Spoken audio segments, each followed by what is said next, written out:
Już po połowie grudnia, a jesień na dworze.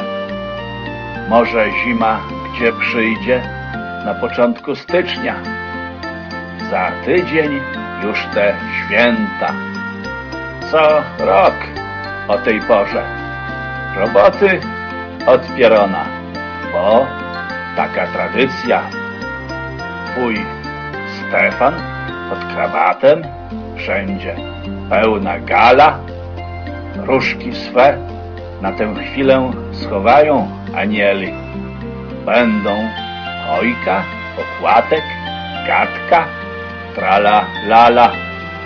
Padnie flaszka niejedna, zabrzmi, przybierzeli.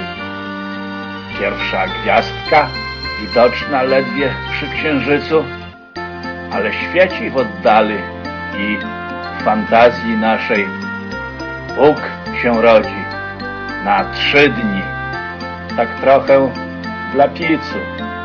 Zaraz go ukrzyżują w sercach swych Judasze. Dzieciakom w takim czasie w głowie nie jest szkoła. Starzy ciut zatroskani, bo wydają córkę.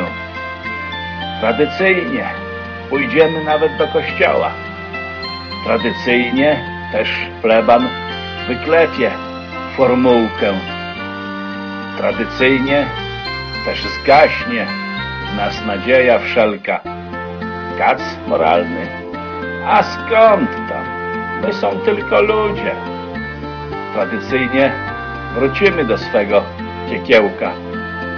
Zawsze wierni tradycji i wierni obłudzie.